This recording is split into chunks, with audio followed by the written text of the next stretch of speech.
So I think we can begin learning these technology things. Today we are talking about soft tissue infections. And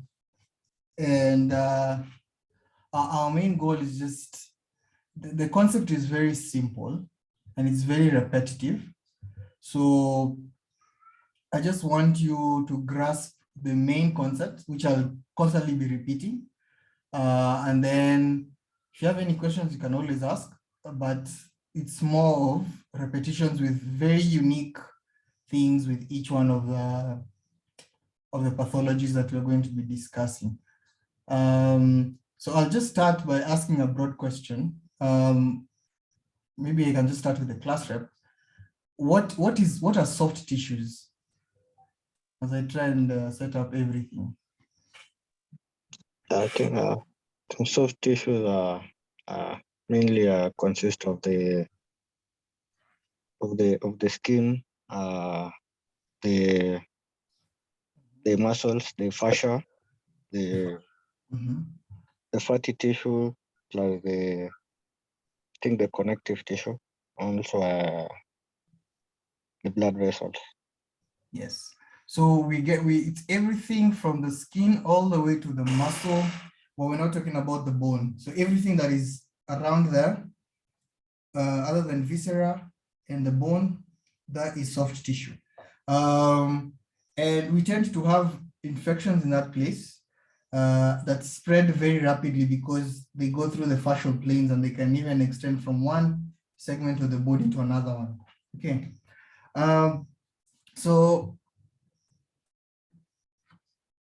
yes, so when we refer to soft tissue infection, we are talking about infections to these particular tissues. Yeah, I will not go into infections of blood vessels. I think that one is more covered in internal medicine more than it's covered in surgery. Okay, so we classify them broadly in necrotizing versus non-necrotizing. Okay.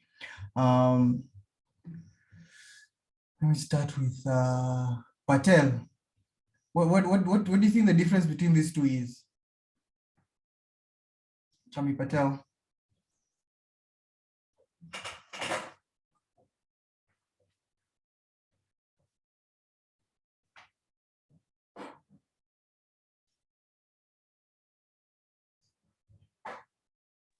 Can someone else try and answer that?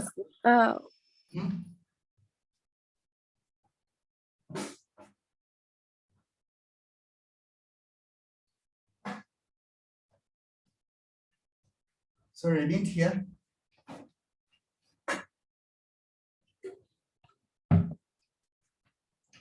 Okay, the difference basically between the two is one will cause there'll be a lot of dead tissue, and another one there'll be no dead tissue. That's basically it. Okay.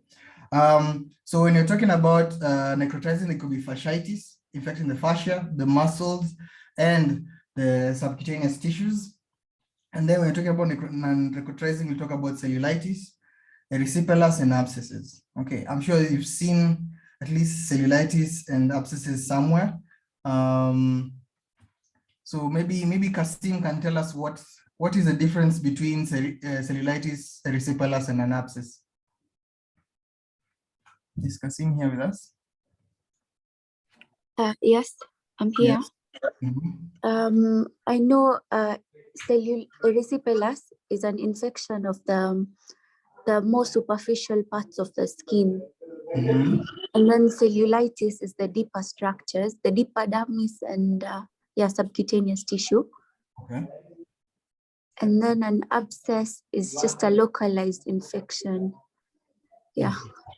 So to just smooth that out, cellulitis is infection of skin and the soft tissue up to the level of the hypodermis. And then the erysipelas is infection of the upper dermis, as you can see here. And then a skin abscess, or an abscess in general, is just collection of pus. So in this case, it's collection of pus in the skin. So it could be in the epidermis and dermis. So that's where you find it. Okay. So this image was from up to date. So who usually gets this thing? Cellulitis, you tend to find them in middle-aged individuals and older adults. And then abscesses are more common with children and older adults. Okay. The reason for that is it's not so clear, but it's just good to know that you'll find mostly cellulitis in middle-aged individuals. So maybe quickly we can try and answer this question. Let me see how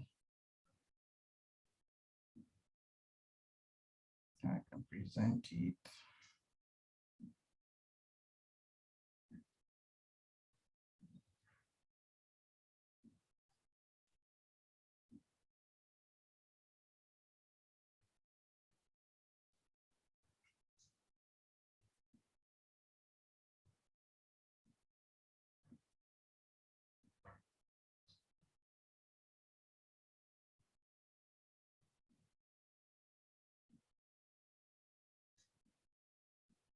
So, can see the question?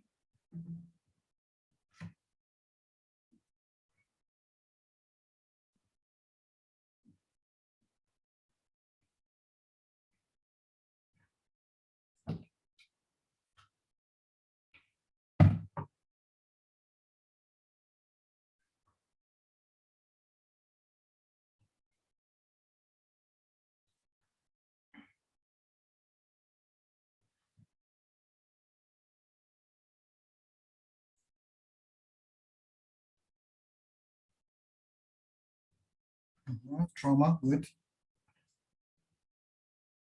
It's a first cause, and the most common cause is usually trauma. DM, so diabetes, which is immunosuppression. Okay, good. Immunosuppression, immunocompromised, yes. Highly virulent organisms, that's the cause, not a risk factor. Steroid use, yes, that's immunosuppression. Wound, still trauma. Poor nutritional status, good. It's a nice one. So far, I've talked about alcohol, yes, still immunosuppression. Going, smoking, yes.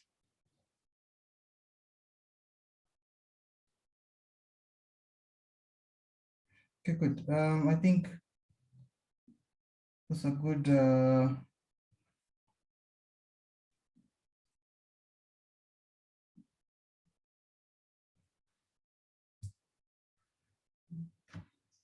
so when you're talking about them, you have many causes, but these are the major ones, and you can break it down further and even make like a whole AC out of this. Okay. Skin barrier disruption is the most common cause with trauma. So it could be an abrasion, friction burn. It could be from anything that causes an injury, a mosquito bite, all these things. That could be a point of entry for the bacteria. Skin inflammation as well.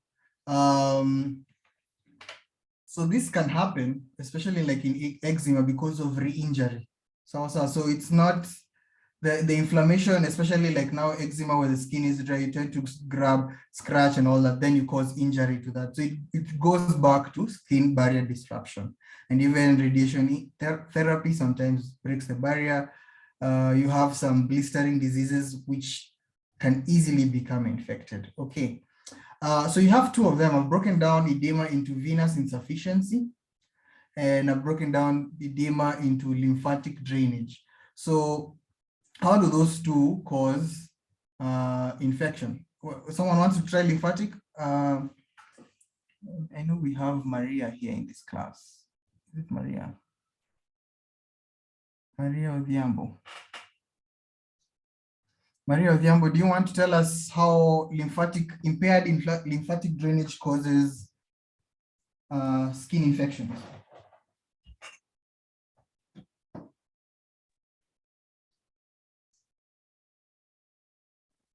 Hello? Hello, I hear you.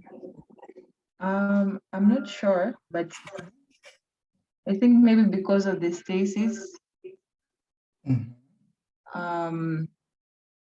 I guess you could have like to be like a good culture maybe of sorts, but I'm not sure.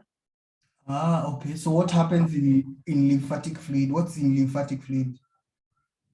What is the main component other than the water? I'd say lymphocytes, like white cells. Other than that, do you have lymphocytes in lymphatic fluid? I don't think so. Yeah, but you are getting there. So it's a culture medium. So the lymphatic fluid mostly has proteins, which now serve as nutrition from bacteria. So that's why you find that in lymphatic drainage, if it's impaired by whatever cause, okay, those ones are now, you can go and find out so many causes, yeah? Based on those ones, then it becomes a culture medium. Michelle Gatiku, Gatuiku. How does venous insufficiency cause infection?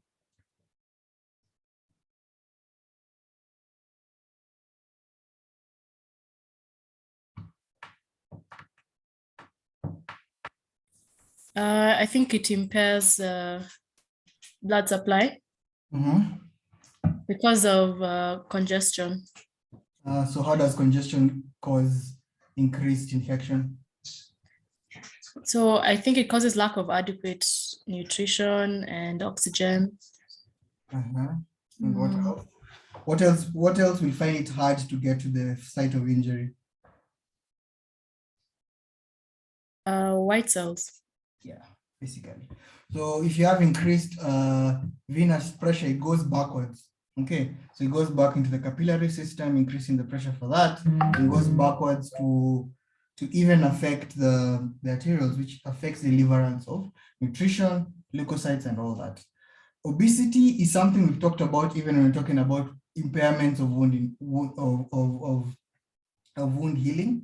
The same thing happens with obesity. It disrupts the immunity, makes it easier for you to get an infection, with also many other causes of immunosuppression.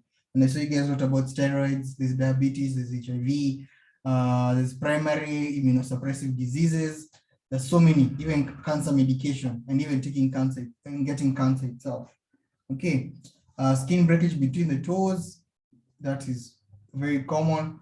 Pre-existing infection, it could be,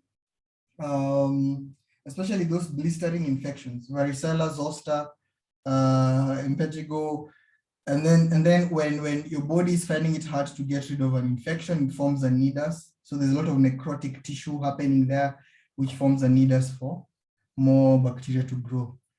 A previous saphenous vein grafting, that one goes now back to venous insufficiency. Okay, poor venous drainage that causes the infection. There are many more, you can always go and check, but I wanted to highlight this one specifically. Okay, so the main cause of cellulitis is group A streptococcus. Okay, Staph aureus is a notable second, but group A streptococcus is number one. The other lesser common causes like influenza, which causes buccal cellulitis for the mouth, very common. And then you have other like Clostridia, which now form the crepitus cellulitis. And we'll talk about Biomeiositis and that crepitus. You have others. And then in immunosuppressed, in those who have a good immunity, you tend to find that it's just one bacteria. But those ones who are immunosuppressed will have multiple things happening. And then one thing that you should do is not rule out the fact that you could have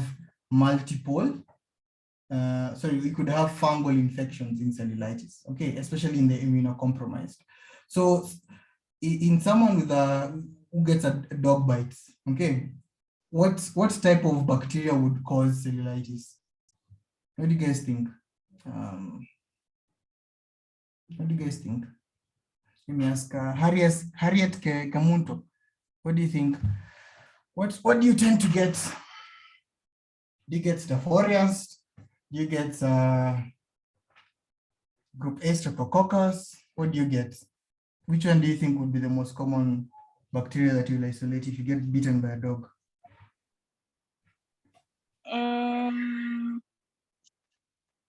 I think it would be oral flora.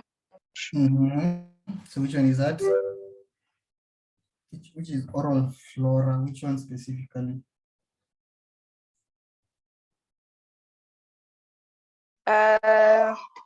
Step viridans and their friends.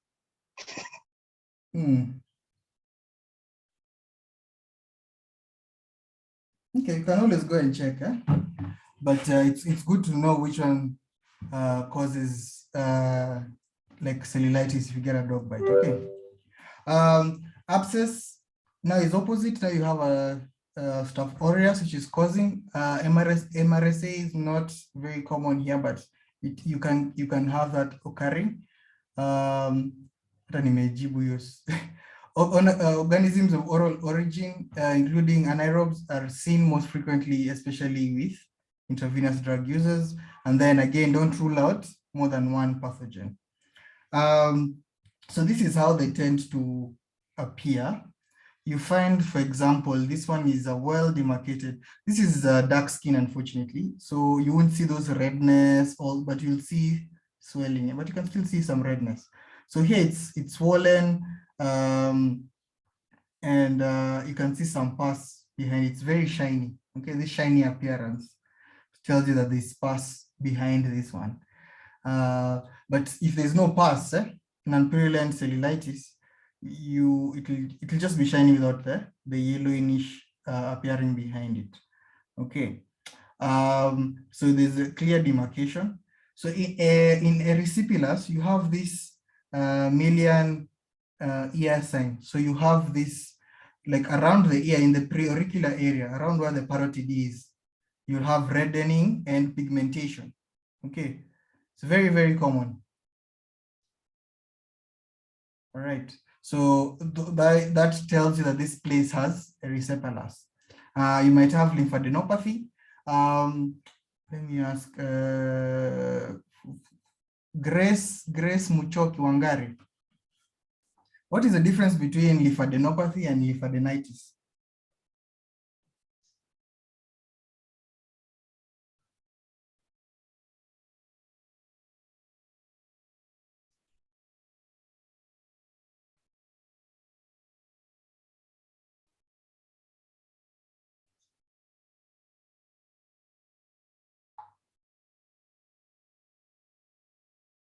Grace, are you with us?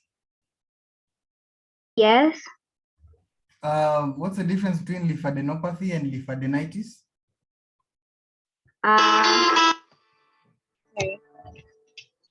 I think lymphadenitis is inflammation of the lymph nodes to the extent that they are painful, while lymphadenopathy is just them becoming, I don't know, abnormal, like bigger, to the point that they can be palpated.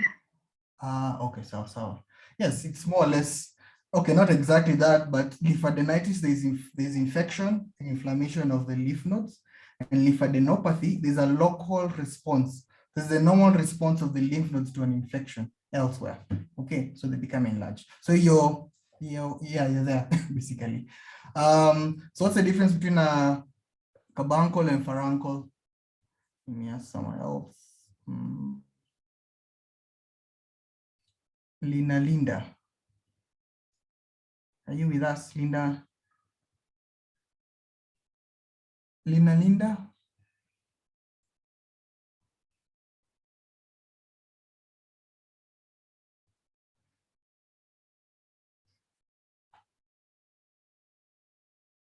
Kerai Vipal?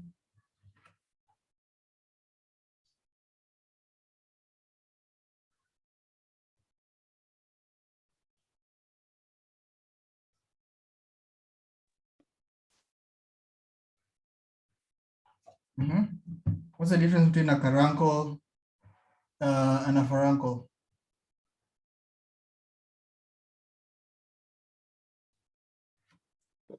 Carbuncle is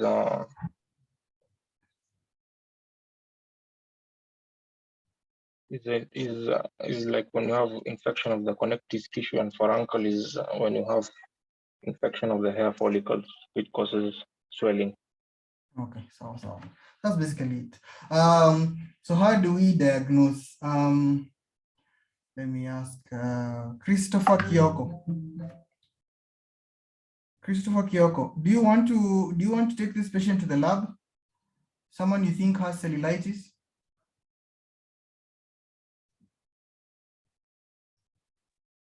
Hello. Yes. Yes, Dr. I Chalo. think Yes. you'd want to do cultures.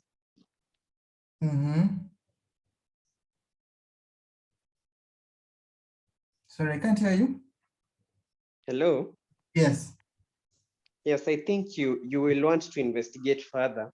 For example, do cultures of the purulent.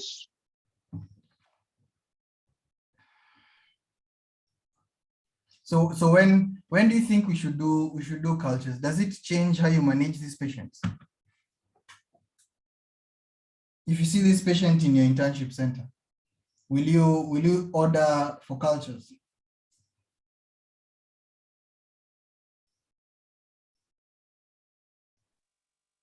Okay, based on the causative agent, because you will want to treat the patient according to the causative agent.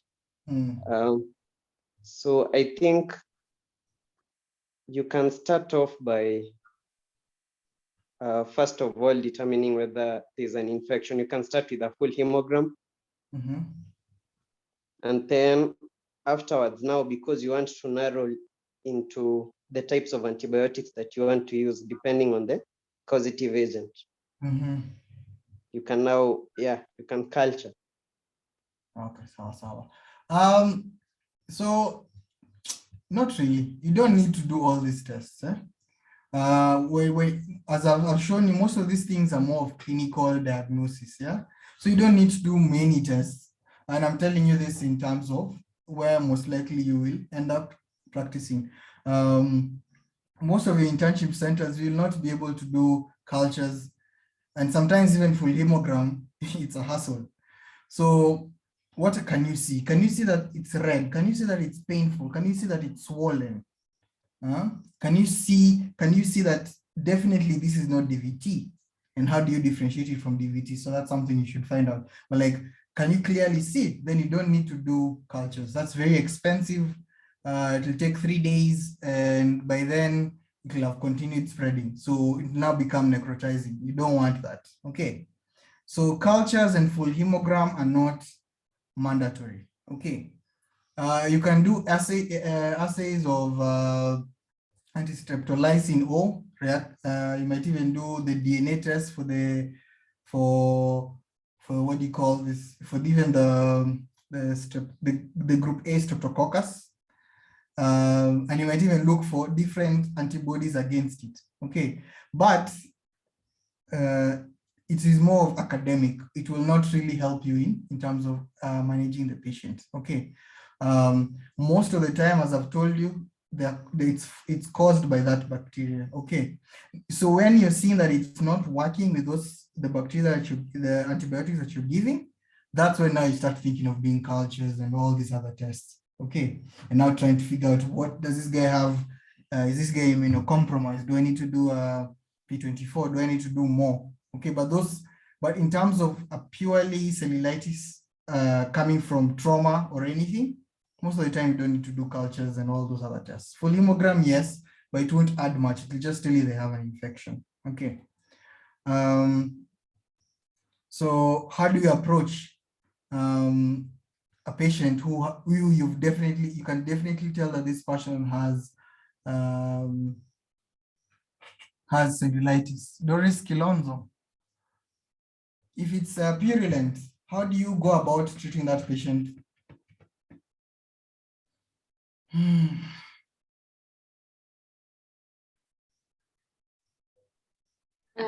I think if it's purulent, but Sorry?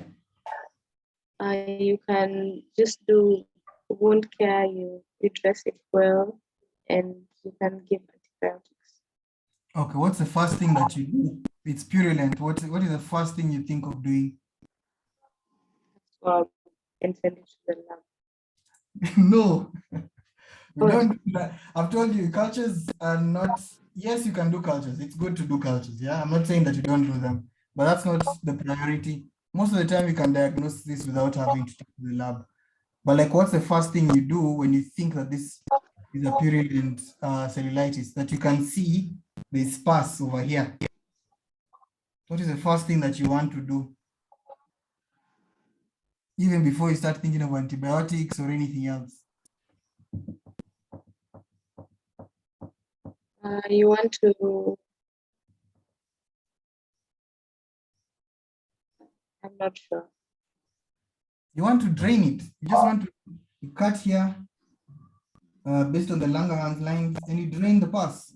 So incision and drainage is the first thing, because without local control, you can give antibiotics and nothing will happen. So the first thing when you're approaching these patients, yeah, if you're thinking it's purulent, you have to drain. If it's non-purulent and there's no pus, it's not crepitus, then you don't need to drain. Okay. I'm seeing here Veronica Como.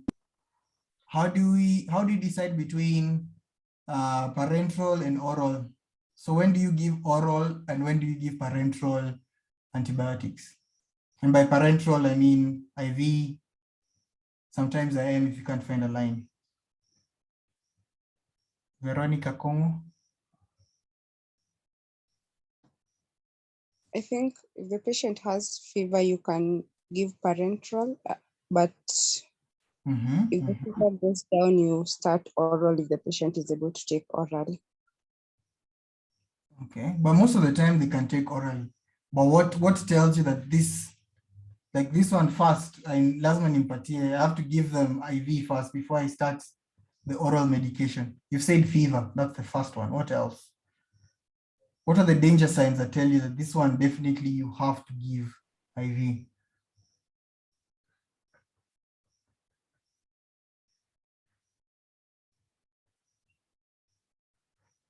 I'm not sure, but the extent of the cellulitis. That's one extent. So we'll smooth that out. Extent, you talked about fever. Extent, what else? What else can you think about? But then most of these things are very, very simple when you think of them logically. I can't think of anything else. Okay. So the first one, as you've said, is systemic signs of toxicity, which is fever. Okay. And they tend to have fevers with chills and then sustained tachycardia. Okay. So that shows you that there's systemic toxicity. That means that this infection has spread further than you need. The other thing you talked about was the margins, which was the edges. Did you say edges? I can't remember the exact words, but rapid progression of the cellulitis. So you're seeing that the erythema is becoming worse, even on these oral medications that there's nothing. So it's progressing. So if someone comes and tells you that this started yesterday, so it was a pinpoint, okay, but now it has affected the entire calf region. That one is you start IV. That means it's rapidly progressing. Three, sorry, is you've given this person oral antibiotics for 2 days. They've gone home on this oral antibiotics and there's no change, or there's progression of clinical symptoms, right? The other one is they're not able to tolerate oral medications for whatever reason. Maybe the systemic toxicity is making them vomit. Maybe they have another infection that is causing them. Maybe they have other diseases. Maybe because they're taking anti-cancer medication, they're very nauseous, so they can't give them that. Okay, so that's another one which is very obvious. If someone ever asks you, why do we give parental versus oral? The first thing you should even think about is unable to tolerate oral therapy for whatever reason. Okay, and then the cellulitis is being caused by an indwelling thing. Okay, so you put it's a new joint. You've done a graft. You've removed the the saphenous vein. So those kind of situations just start with IV, because those could have been gotten during surgery. Okay. And then the oral medication you choose most of the time will be these penicillin, ceftriaxones, the group, the amoxicillins, all those. So there are many of them. You can go check them out based on whichever center you go to. These the ones that they give there, but they should be able to target the group B streptococcus. So you can go and check the antibiotics which work against them. So how long should you treat? Maybe I can ask, there's another Veronica Wamboi. So how long should you treat these patients?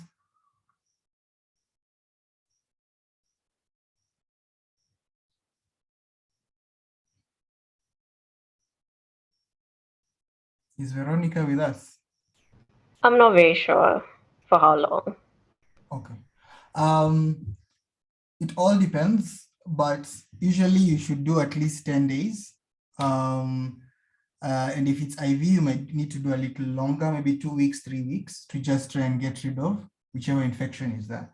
Recurrent infections, you can go check out how to manage those ones, but they're usually a menace. There's always something behind why they're constantly getting the cellulitis. So you need to find out what it is, and then now we manage that before you start giving treatment. And then of course there'll be supportive treatment. So in this case, let me ask someone else.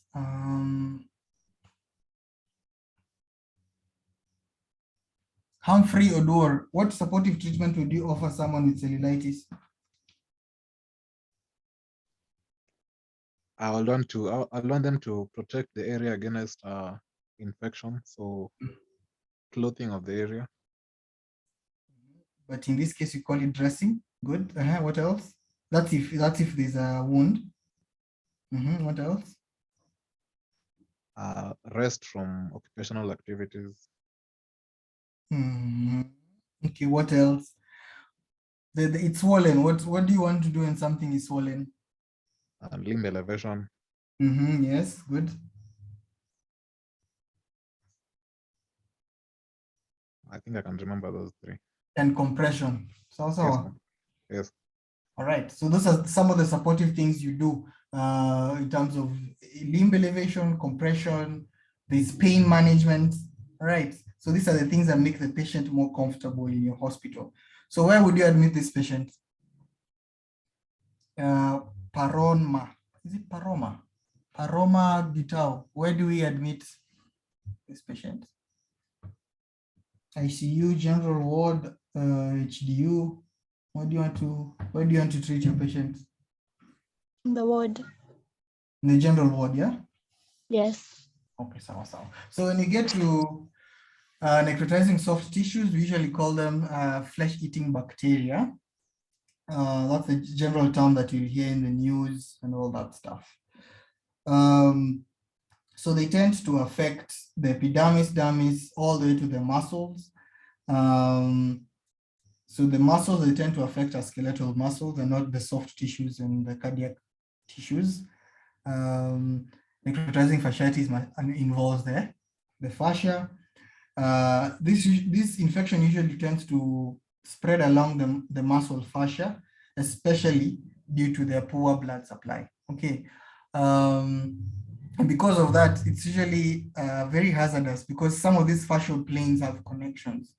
If you get necrotizing fasciitis of the neck, you have issues because now it will spread to the face, it will spread to the mediastinum, and it will spread to the upper limbs because of all those connections. I think you guys can remember from anatomy how those fascias are connected.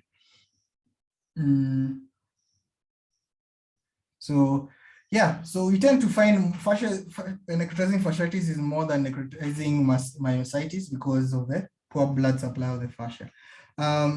Necrotizing cellulitis can be divided in clostridial and unclostridial. And unclostridial are usually polymicrobial, and then the clostridial will be caused by Clostridium perfringens, but rarely will you have the septicem. Okay, that one is just a good to know slide.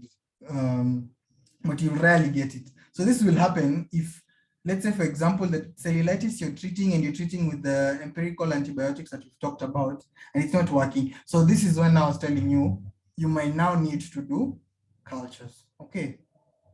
So if you do take a culture, it's good. You might actually get the results in 3 days and realize the reason your cellulitis is not improving, even on the right medication and all the supportive treatment, is because of the Clostridium. Okay, so this is when now you start talking about doing those cultures. In terms of necrotizing fasciitis, there are 3 of them. But in most of literature, they talk of only 2. Just that the plastic surgeon that taught me this topic insists that there are 3 of them. Unfortunately or fortunately, if you meet them in the exam, they'll expect you to say the 3. So type 1 is polymicrobial. And this one tends to happen in mostly older individuals with comorbidities. And again, I repeat the story, if there are comorbidities and immunosuppression, you expect it to be polymicrobial. So you'll have one anaerobic species, could be Bacteroides, Clostridium, etc. Enterobacteria, it could be E. coli, we could have Enterobacteria. An obligate anaerobe, so Pseudomonas. So this is why you find that the wound has different colors. Or you could even have fungi. So fungi is bad. If you have fungi, you have a poor prognosis. Okay, that means that you're immunosuppressed. For you to get a fungal infection, you're doing very badly. And then you have monomicrobial, which again is the suspects. So these ones tend to come from, they affect all ages with without comorbidities, and they tend to come mostly if the cellulitis is not well taken care of, because the same causes of cellulitis are coming here, and even the abscesses are here. So if you don't do anything about them and you ignore them, then you end up here. All right. And then now you have type 3, which is marine gram-negative rods, Vibrio vulnificus. It happens with barotrauma, especially with guys who do surfing and all that stuff. They get an injury and then the infection spread. And guys who work in the marine wildlife. So this is how they manifest. I don't know whether I have an image. Oh man, I didn't put an image. You have an erythema. So it tends to become red without sharp demarcations. Edematous, very, very common.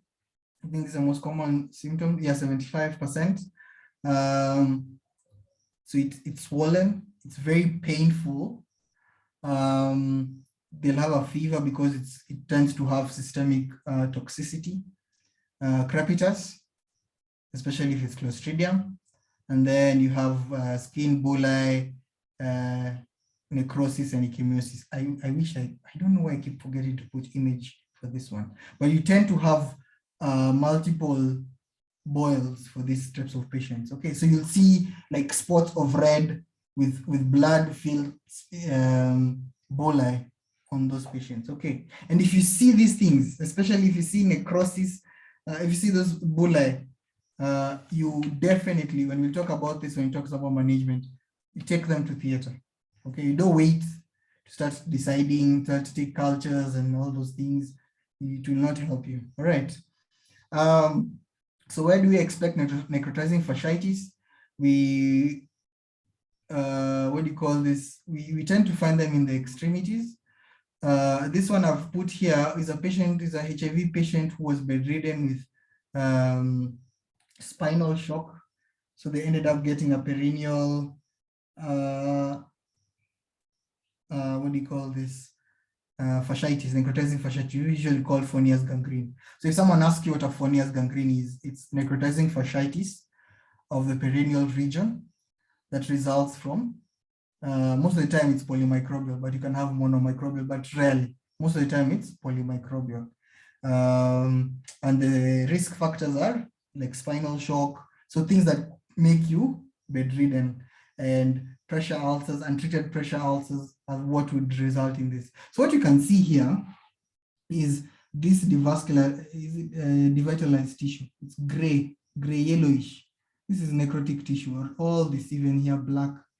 You can see some parts which are trying to stay alive, the redness, but majority of it is dying. All right, so that's what we mean by necrotizing. So you can find it also in limbs.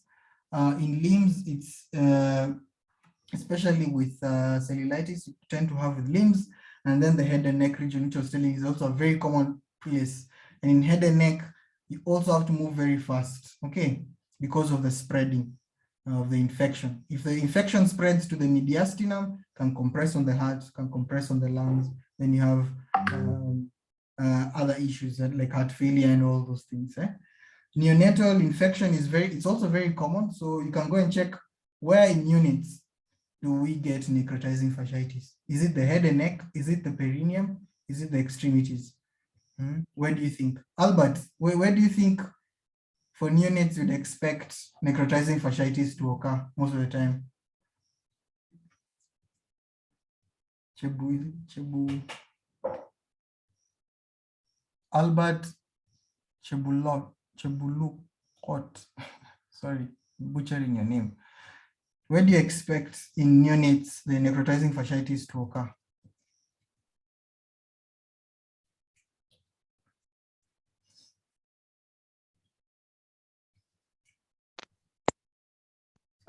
I'm not sure, Doc.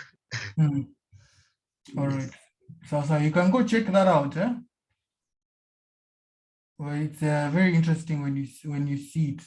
Let me just 1 second. I need to show you guys something because I feel like I need to.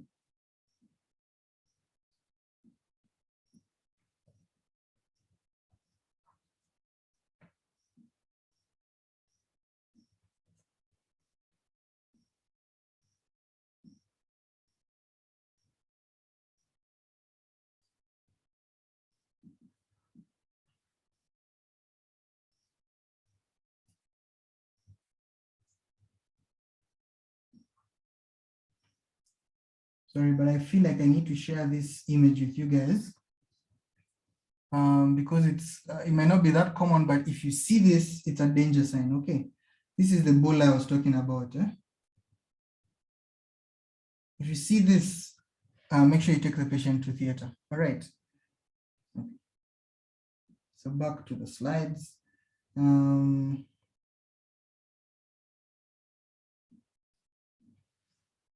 So this one's definitely lab. This one, there's no negotiation. The other ones you could get away with saying that the hospital does not have all those things, but you need to take this patient to the lab. So in this case, we have a score called the LRINEC score. And it is used to determine roughly, do you think this patient could be having necrotizing fasciitis? Again, we don't wait for the lab to decide whether we're taking the patient to theater. This is just to help us. So as theater is being prepared and samples are being removed, these are the things that you need to be doing. Okay. Has anyone heard of this before, this score? Before I say something about it? Does someone want to say something before I say something? Okay, so basically it tends to be used to help us determine how severe or predict is this necrotizing fasciitis. So what you tend to do is we check the CRP. So the CRP is tells us it's a C-reactive protein, tells us how bad the inflammation is. So if it's elevated, then it tells you that you have a severe inflammation. Okay, we look at the WBC, so the full hemogram comes in. So these are the lab tests that you're doing for these particular patients. Okay, so the WBCs will be elevated. And then you have to check, is it elevated more than 25 or less than 25? Okay, you don't have to remember these things, but it's good to just know that you look at the white cells, all right? And if it's elevated, how far is it elevated? Okay, we look at the hemoglobin. Is the hemoglobin low? All right, Albert, maybe I can ask you, maybe you can give another chance. Why do you think that if you have a severe infection, you tend to get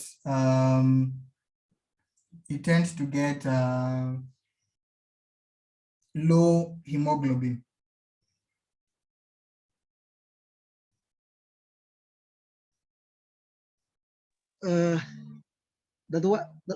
repeat the question.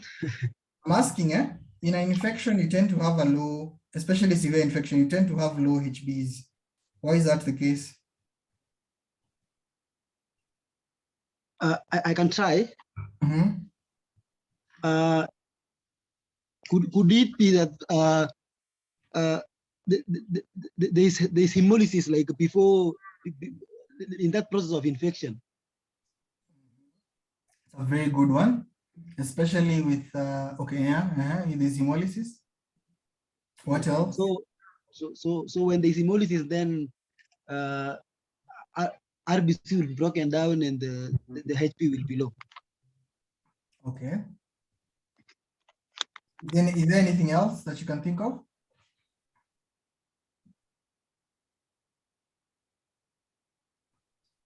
What about iron and infection? What happens in infection and iron?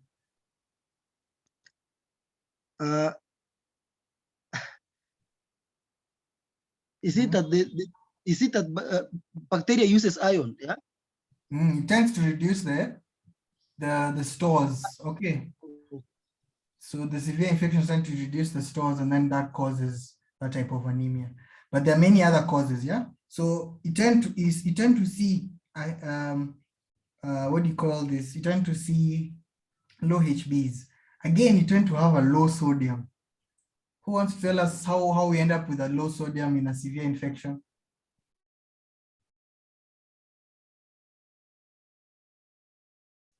How do you end up with a low sodium in infection?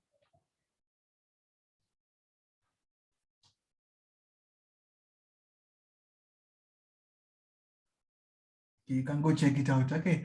And then you have hypoglycemia, which we talked about last time in wounds. We tend to have hyperglycemia with severe infections and elevated creatinines. Okay.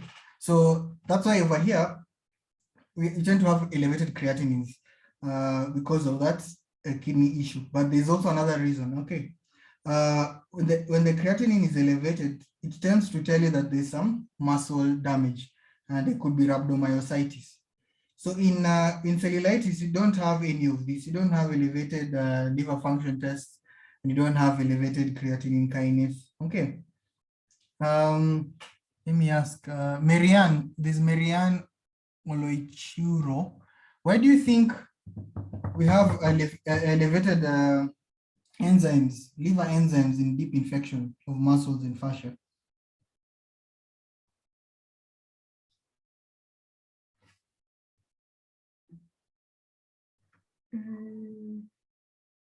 So that you don't cram these things. Yeah. Mm-hmm. I'm trying to think. For now, I don't know. Let me think. It's a complex thing, but like one of the things that would cause those enzymes to be elevated is basically hepatocellular injury, because of all those things that are being released, the pro-inflammatory markers and all those things that are causing damage to the liver, especially with sepsis. But there are many other causes as to why the liver would be disrupted and why the enzymes would go up. But the number one is the hepatocellular injury. So sometimes you even find the patients get hepatitis from these things. Okay. So remember this slide, check out that score and try and integrate why is it that all these are elevating, so that when it comes to the exam, you don't have to cram that. You do a full hemogram, you do a liver function test, you do UECs, and you're doing C-reactive proteins and the random blood sugar. You have to know why you're doing them. You're not just doing them for the sake of doing them, and what are you checking and how is it telling you. So if that score is more than 6, there's a high chance you have necrotizing fasciitis. Imaging. So in this case, let me ask someone, what have you seen? Valerie Akini, what are you seeing in this X-ray?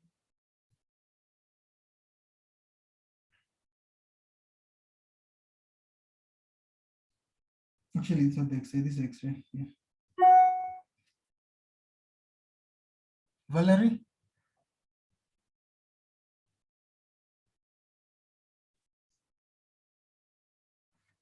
Okay, so most of the time you'll find that the X-rays are normal and there's nothing much that you can see, but you tend to have these gas lucencies. Okay, that's what you're seeing here. MRIs are much better at telling you whether there are gases. So most of the time you tend to have these gases because it's polymicrobial. You tend to have Clostridium. There'll be gases in it. So that's what you're expecting here. So for necrotizing fasciitis, we do MRIs. They are more sensitive. Okay, you can do all those others, but MRIs are the ones we tend to choose. So that's the modality of choice. Approach, I said, don't wait for the labs. Number one thing, just take them to theater and explore. Open up that fascia and try and drain as much pus as possible, try and debride. Okay, so again, you find that some of these patients, okay, tend to need multiple debridements. Last week, I told you guys to go and check out what the reconstruction ladder is. You will definitely need to reconstruct the area. There's a high chance you might need to do a flap. And we'll talk about, I think next week, but we'll talk about what flaps are and how to decide which flap to use, but you need to do reconstruction because the debridements will remove a lot of devitalized tissue, leaving a lot of defects. So you have to do reconstruction. Broad spectrum antibiotics, I've written them here, but you can find them in up to date, which antibiotics and how we give them for how long. Supportive management, give fluids to prevent hypotension. Most of the time they tend to have hypotension because of the systemic toxic effects. Give albumin for a similar reason. But then again, because of the liver injuries, you tend to also have low albumin. So you may need to compensate for that. For suppressors, give IVIG, immunoglobulins, because the immunity will be low. And then you have to give, sometimes you may give hyperbaric oxygen therapy. Okay. Does anyone know how hyperbaric oxygen therapy works? What's the mechanism? How does it work? Melvin, Kitololo, how do you think hyperbaric oxygen works? What are the 5 mechanisms? I think it suppresses the multiplication of anaerobic organisms. Yeah, and I don't know, is there something to do with the radicals which are formed? Yes. What do those radicals? Now the radicals are the most important. What do they do? Yes, they inhibit the anaerobic organism, but what else? But you can always go and check. Okay, so it improves wound healing, right? And it promotes mobilization of stem cells. So it causes increased healing. So Melvin, where would you admit this patient? Would you take them to HDU, ICU? Where do you think you'll admit this patient? Or would you admit them in the ward? And why?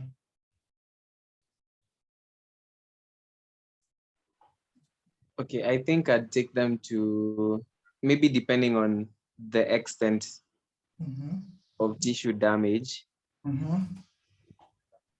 Maybe there are some who I'd admit to the ward and some maybe to HDU. I think. Okay. Depending on the extent. Necrotizing fasciitis, start with critical care management first before you downscale. Okay. And this is because, as you can see, most of even the things that you're giving here are all IVs. Also, most of these patients, because of the infection has spread, and they tend to come with systemic toxic signs. Most of them will come with hypotension. They'll be hemodynamically unstable. So you have to put them in a setup where they're closely monitored. Okay, so you have to start at least with HDU if that's what you have. But you should start high and then de-escalate as the patient improves. Okay, because again, they'll be in theater a lot with multiple debridements. So the next one is biomeiositis, which is there's purulent infection of the skeletal masses, which come via hematogenous spread, but most of the time it's Staph aureus. So the stages are, unfortunately, we can't touch patients. I don't know whether you guys have seen this in the world, but it's very common, especially in the low income areas where majority, if not all of you, will go for your internship. So you'll see this crampy local muscle pain with swelling with a low-grade fever. And then there's a woody texture when you touch it. Okay. They'll have a frank abscess in the next stage. And at this particular point, then have more symptoms where you're like, okay, fine, this person is definitely sick. And then now you have cytotoxic effects with fluctuant muscle. So now the muscle is now slowly becoming necrotic. And then you get rhabdomyositis. So does someone want to tell me the pathophysiology of rhabdomyositis? Let me start with, there's someone called Gasheri G. Gasheri G, do you mind telling us how do you end up, what's the pathophysiological process of rhabdomyositis? Or does someone else want to try? Michael Kamolo.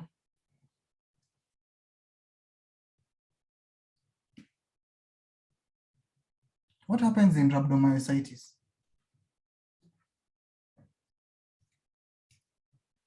I'm sure when you guys are doing therapeutics, this is a very common side effect in some of these drugs. But what happens and why is it so bad? You're close to finishing, guys.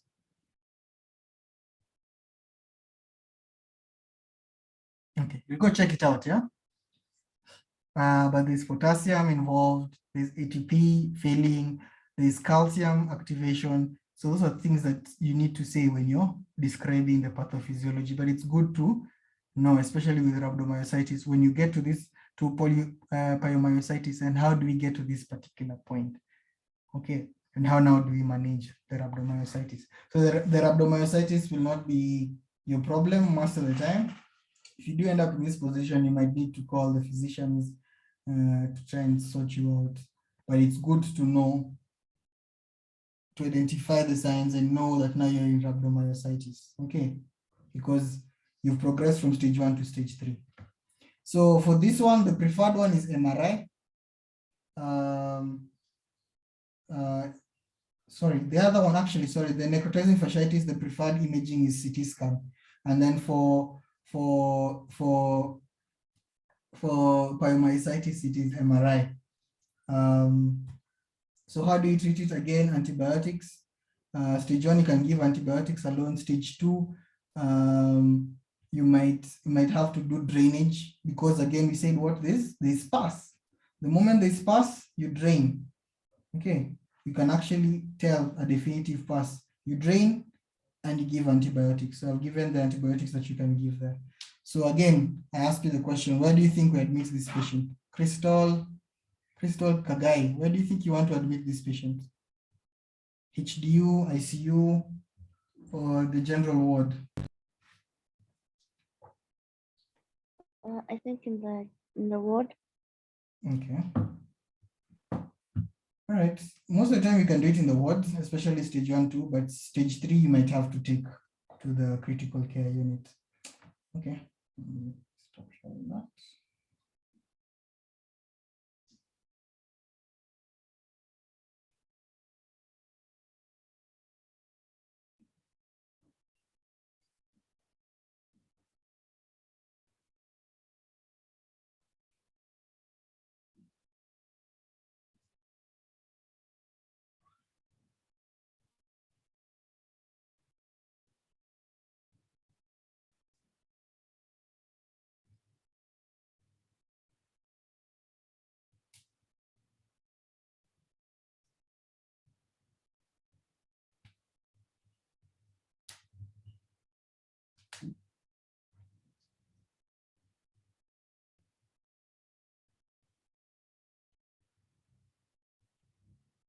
And try and answer that question. Which one is true in necrotizing fasciitis treatment? Surgical exploration should wait for imaging and lab results. MRI is a preferred imaging modality. CT scan is a preferred, and oral antibiotics are indicated before surgical exploration and debridement.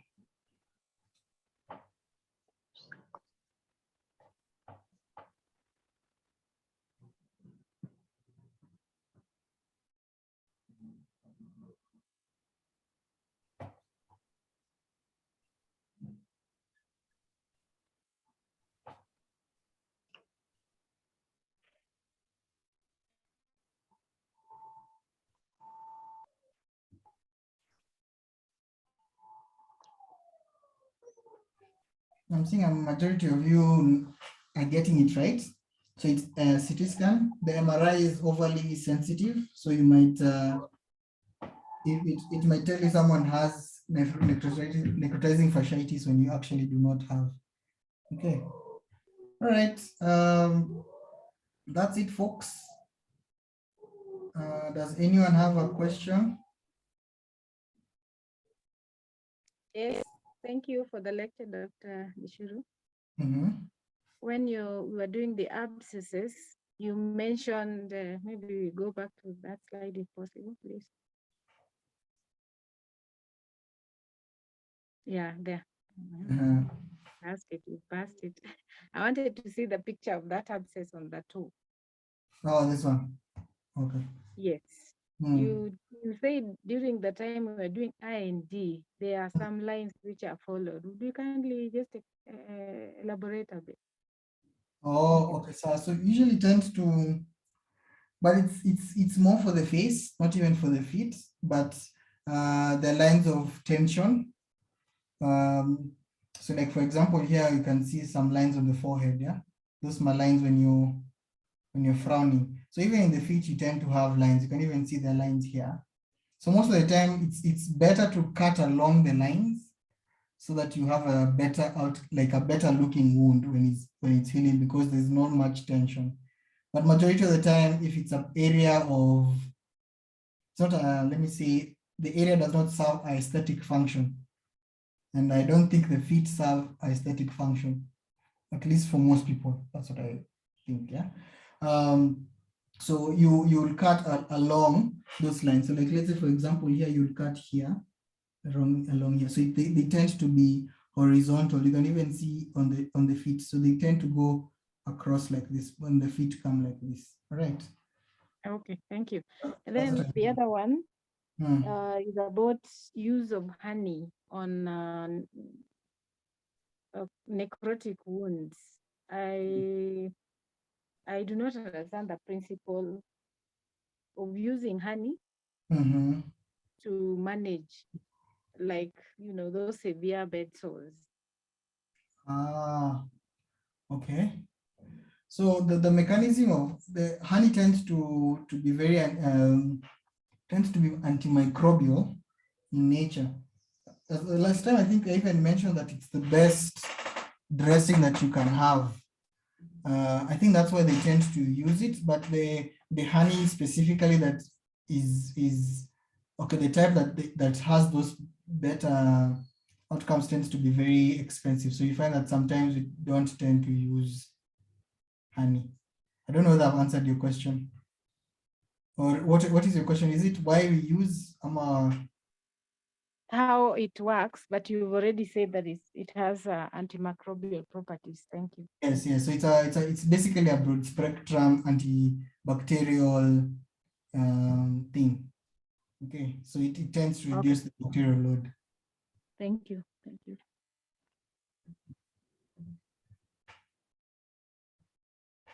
Right. Anything else?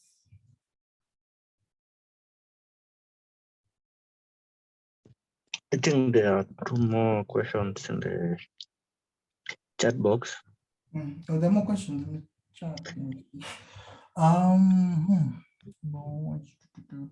Where there is pus, bring it. Yes, Michelle has put it well. How would you differentiate between the bullae of and this one actually, there's a very low chance that if a patient comes, most of the time Kaposic sarcoma don't even have this bullae. They tend to have flattened lesions. But then again, the lesions for Kaposi's tend to be more, I don't know whether filled out compared to this one. These ones are more friable, but still the presentation of the patient will tell you that this is most likely Kaposi. They tend to be more stable, the Kaposi sarcoma patients, compared to the necrotizing fasciitis. All right. So the necrotizing fasciitis patients are very sick. If you ever get to see one, you will know that things are bad. All right. Kaposi sarcoma, they'll come, they'll be a bit more stable, they'll even be in the general ward. So you can tell that this is definitely not necrotizing fasciitis. Iron is being used up in bacterial, yes. Right. What is the role of intravenous immunoglobulins in treatment? Intravenous immunoglobulins are basically, what you're trying to do is you're trying to assist the body in getting rid of this infection. So you're giving them IVIGs, immunoglobulins, to go and bind to the antigens, whatever the bacteria is. Remember that immunoglobulins, especially IVIG, is very important in opsonization of bacteria. It's very important in neutralization of bacteria. It's also very important in activation of complement, and many other factors. Okay, so the reason we're giving that is basically to take advantage of the immunoglobulin properties of getting rid of infections. Okay, that's basically why we're doing that. Can you clarify between carbuncles and furuncles? I think someone said it very well. Furuncle is follicles, and then caruncles are like boils on the skin. I think that's it. All right, guys. If you have any more questions, you know where to find me. Thank you. Have a nice evening. Thank you, and enjoy yours too.